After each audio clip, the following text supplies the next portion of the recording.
रामविलास सुमन क्या करनी सेना से माफी मांगने जा रहे हैं? क्या करनी सेना से माफी मांगने के लिए अखिलेश यादव तैयार हो गए हैं? और क्या रामविलास सुमन को अखिलेश यादव खुद माफी मांगने को कहने वाले हैं? नमस्कार, मैं हूं वैभव दीक्षित। दरअसल माना यह जा रहा है कि रामविलास सुमन और अखिलेश यादव की मुलाकात कुछ ही दिनों में हो सकती है, जहां रामविलास सुमन का यह बयान निकलकर सामने आता है कि अखिलेश यादव जी मिलने आ रहे हैं, आइए दो दो हाथ हो जाए। लेकिन उसी बीच अखिलेश यादव को दोस्तों एक ऐसा ट्वीट वायरल होने लगा, एक ऐसी बात अखिलेश यादव ने कह दी है जिससे यह लग रहा है कि अखिलेश यादव क्या रामविलास सुमन से उस बयान के लिए जो उन्होंने राज्यसभा में राणा सांगा को लेकर दिया था, वो विवादित बयान के लिए क्या अखिलेश यादव रामविलास सुमन से माफी मांगने को कह सकते हैं? देखिए, रामविलास सुमन ने जो बात कही, जो बयान दिया, उसके लिए वो अडिग थे। उन्होंने कहा कि मैंने जो पढ़ा मैंने वही बोला।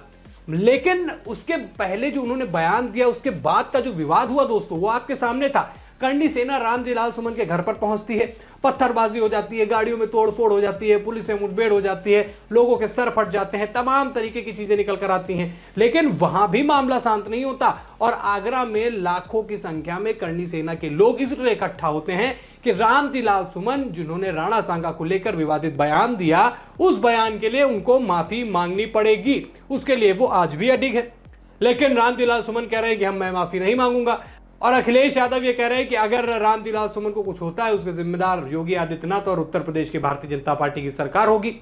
लेकिन अब अखिलेश यादव का दोस्तों एक वो ट्वीट आया है, और उससे उस समय आया है जब वो रामविलास सुमन से मिलने जा रहे हैं, जिससे ये अंदाजा लगाया जा रहा है, ये सवाल उठ रहे हैं उस ट्वीट से कि क्या अखिलेश यादव करनी सेना के विरोध प्रदर्शन से वाकई परेशान हो गए हैं, क्योंकि लगातार धमकियां मिल रही हैं, लगातार जो है कभी काले झंडे दिखाए जा रहे हैं, कभी रामविलास सुमन के घर पर करनी सेना वाले पहुंच जा रहे हैं, ऐसी चीजें निकलकर सामने आ रही हैं। तो ऐसे में क्या अखिलेश यादव उत्तर प्रदेश की राजनीति में 2027 में छत्रियों का साथ लेने के लिए या छत्रियों से बैर न लेने के लिए क्या रामविलास सुमन से माफी मंगवा सकते हैं? चलिए, जिस ट्वीट को लेकर ये बात कही जा रही है वो ट्वीट भी हम देख लेते हैं। अखिलेश यादव ने ये ट्वीट किया दोस्तों सुबह 7:17 पर, सुबह 7:17 पर, और ये तारीख है 17 अप्रैल और साल 2025। ये अखिलेश यादव का ट्वीट है। कहते हैं, क्षमा मांगना सभ्यता की एक बड़ी उपलब्धि है और क्षमा कर देना उससे भी बड़ी। अब ये बात जब सामने निकल कर आई, ये ट्वीट निकल कर आया, क्योंकि किसी भी परिप्रेक्ष्य में अखिलेश यादव जो ट्वीट करते हैं वो किसी न किसी चीज से रिलेट जरूर करता है। वो चाहे योगी आदित्यनाथ के कान खींचना हो, भारतीय जनता पार्टी सरकार की किसी कमियों को बताना हो, वो जिस तंज में, जिस टोन में बोलते हैं वो समझ में आता है। लेकिन क्षमा मांगना, सभ्यता और क्षमा कर देना, ये शब्द अचानक से क्यों निकल कर आए? क्योंकि करनी सेना भी इस मामले को लेकर अड़ी हुई है कि रामविलास सुमन को उनके विवादित बयान के लिए माफी मांगनी पड़ेगी। तो क्या यह ट्वीट उस तरफ इशारा कर रहा है? क्या करनी सेना के विरोध के बाद अखिलेश यादव को यह समझ में आ गया है कि उत्तर प्रदेश की राजनीति में छत्रियों का विरोध लेना उनके लिए बड़ी मुसीबत बन सकती है? और सबसे बड़ी चीज, क्या देश के उन महानुभूतियों को जिन्होंने देश के लिए अपनी जान बलिदान की, जिन्होंने अपना सब कुछ कुर्बान किया, उनके लिए इस तरीके के विवादित बयान क्या देश सहन करेगा? इसलिए क्या वो रामविलास सुमन से माफी मंगवा सकते हैं? अब ये ट्वीट कहां इशारा करता है, क्या होगा, ये तो खैर रामविलास सुमन और अखिलेश यादव की मुलाकात के बाद पता चलेगा। लेकिन जिस तरीके से रामविलास सुमन का विरोध हुआ, लोग उन्हें जान से मारने की धमकियां दे रहे हैं, लोग ये कह रहे, कोई कह रहा कि इतने लाख रुपए ले लो, गर्दन काट दो, कोई कह रहा हम अखिलेश यादव को गोली मार देंगे। खैर, ये सारे बयान बेहद ही दुर्भाग्यपूर्ण है। ऐसे बयान, क्योंकि मैं स्वयं हिंसा का समर्थक नहीं हूं, हिंसा करना, कानून को अपने हाथ में लेना बिल्कुल भी सही नहीं है, पर ये बयान दबाव तो बनाते हैं। कोई भी व्यक्ति हो, धमकियां मिल रही हो, हम हो, आप हो, कोई नेता हो, सभी को अगर धमकियां मिलती हैं और कोई होनी अनहोनी हो जाए, कोई ऊंच नीच हो जाए, तो फिर दिक्कत का विषय तो है। इसीलिए शायद ये माना जा रहा है कि ये ट्वीट इसलिए आया है कि अखिलेश यादव उस दिशा में सोच रहे हैं कि अब वो माफी मांग ले। हालांकि अखिलेश यादव के जिस हिसाब से तेवर थे, जिस हिसाब से वो दलित कार्ड खेल रहे थे, रामदिलाल सुमन जो कि एक दलित नेता हैं, उसी दलित नेता के दम पर पीडीए की राजनीति को चमकाने की जो कोशिश कर रहे थे। उत्तर प्रदेश में जो बहुसंख्यक आबादी है, जो वोटर्स हैं दलित, तो उनके वोटर्स को लुभाने के लिए ये सारे गेम कर रहे थे। लेकिन ये विरोध प्रदर्शन कहीं ना कहीं क्षत्रिय समाज से उठकर अन्य लोगों पर भी इसका प्रभाव पड़ रहा है, क्योंकि देश की बात है, देश के महानायकों की बात है, जिन्होंने देश के लिए बलिदान दिया, उनकी बात है। तो ये केवल क्षत्रियों की नहीं, ये हर आदमी की बात है। और इस पर अखिलेश यादव इस तरीके के बयान उनके नेता कर देंगे और अखिलेश यादव समर्थन देंगे, तब तो भैया बड़ी मुश्किल हो सकती है। क्योंकि अखिलेश यादव देखिए दोस्तों, उत्तर प्रदेश की ही राजनीति में सीमित नहीं है, वो केंद्र की राजनीति में भी है। वो उत्तर प्रदेश से ज्यादा अब आगे का सोच रहे हैं कि वो प्रधानमंत्री बन जाए। मौका भी है क्योंकि अभी ज्यादा सीटें उत्तर प्रदेश में जीती है उन्होंने, लोकसभा के इतिहास में पहली बार ऐसा हुआ। तो ये बड़ा प्रभाव पड़ सकता है इस सोच का भी कि अरे यार, हम तो जब लोकसभा में जीत सकते हैं तो फिर क्यों ना उस दिशा में काम किया जाए। तो अखिलेश यादव इस हिसाब से नहीं सोचेंगे कि उत्तर प्रदेश में केवल 5% क्षत्रिय हैं, ये वो नहीं सोचेंगे।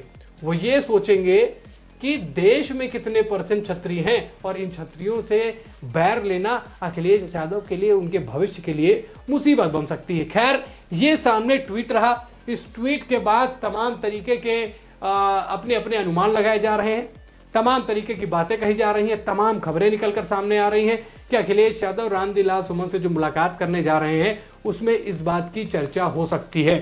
साथ ही साथ देखिए दोस्तों, राणा सांगा को लेकर जो रामदिलाल सुमन ने बयान दिया वो तो वहां तक नहीं रहा, अभी मंदिरों को लेकर भी उन्होंने अंबेडकर जयंती वाले दिन एक विवादित बयान दिया।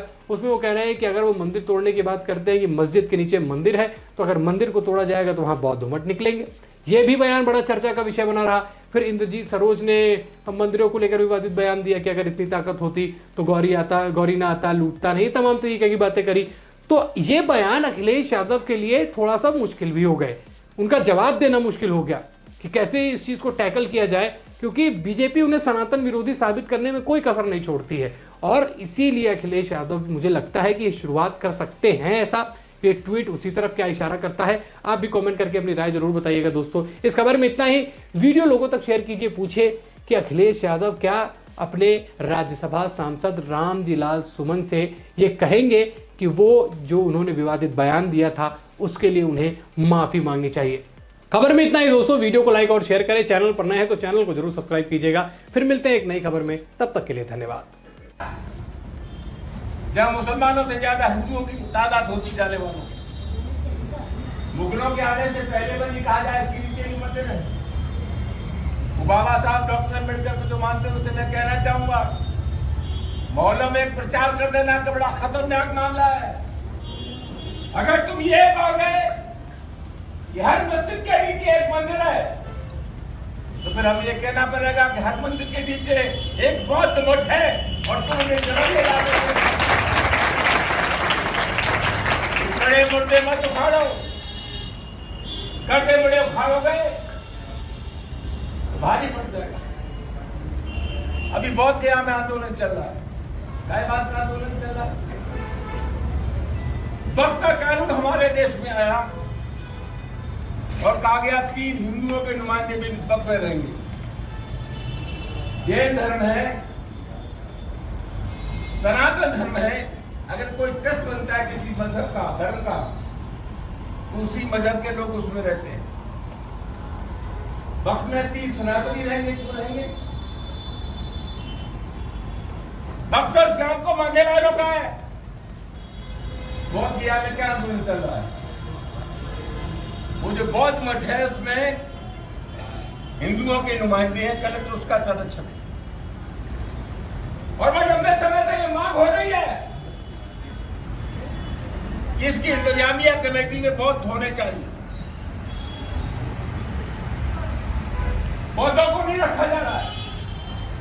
समाजवादी पार्टी की है जो बैठक हो रही है, जो बाबा साहब डॉक्टर अम्बेडकर तैयार कर रही है, इस बैठक के मार्फत हमें संदेश देना चाहिए बौद्ध भिक्षुओं को।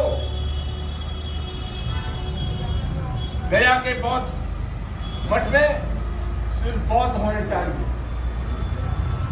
हम संदेश देना चाहेंगे, घबराओ मत। समाजवादी पार्टी का एक एक कार्यकर्ता तुम्हारे साथ है। पीडीए हमारा नारा है। और आजकल जो लड़ाई चल रही है वो लड़ाई पीडीए की है। कुछ लोग सामाजिक डेमोक्रेसी के लोग हैं। अभी परसों एक बैठक हुई तो तलवार हथियार थोड़ा मैंने पढ़ा है, खाएंगे भी दो तलवार। छतरी का धर्म तो गरीब की इमदाद कर रहे हैं, मदद कर रहे हैं। ये पास में भरतपुर, यहाँ भरतपुर के राजा सूरजमल की तलवार ने अंग्रेज का सर काटा, किसी गरीब का सर नहीं काटा। हमने तो 3 सेनाएं बड़ी की, वायुसेना, थल सेना और जल सेना। अब एक नई सेना पैदा हो गई है, हमारी हाथ जोड़ के प्रार्थना है। चीन ने हमारी जमीन पर कब्जा कर दिया। अरुणाचल प्रदेश को चीन अपने हिस्से में दिखाता है। ये जो रणमार्ग है करनी सेना के, हिंदुस्तान की शर्त पर चले जाओ, चीन से हमको बचाओ, वरना तुमसे ज्यादा नकली दुनिया में कोई हो नहीं सकता।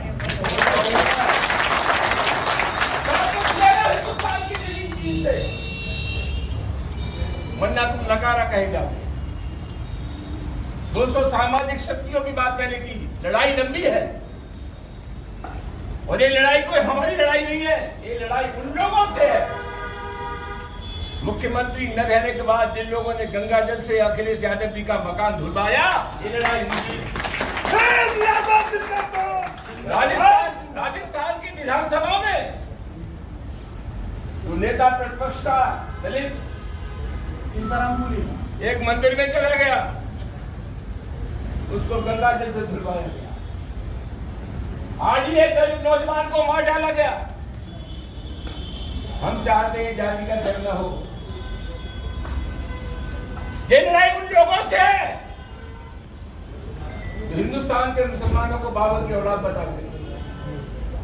हम कहना चाहते हैं, जब जब इस देश की दाव पर लगी है, हिंदुस्तान के मुसलमान ने साबित कर दिया है कि देश की मिट्टी से जितनी मोहब्बत हिंदू को है, उससे कम मोहब्बत मुसलमान। तो लड़ाई लंबी है। इसलिए तो हमने कह दिया कि हिंदुस्तान के मुसलमान ने तो कभी बाबर को अपना आदर्श नहीं माना, तो मोहम्मद साहब को अपना आदर्श मानते, दूसरे संतों को मानते। तो हमने पूछ लिया कि जब तुम बाबर को कहोगे कि ये मुसलमान बाबर का डीएनए है, तो तुमने किसका डीएनए जरा बता? कोई तो रायता फैला हुआ इधर। दोस्तों, आगे आने वाले समय में समाजवादी पार्टी के राष्ट्रीय अध्यक्ष श्री अखिलेश यादव जी 19 अप्रैल को आ रहे हैं। लड़ाई का मैदान तैयार होगा, दोनों हाथ होंगे।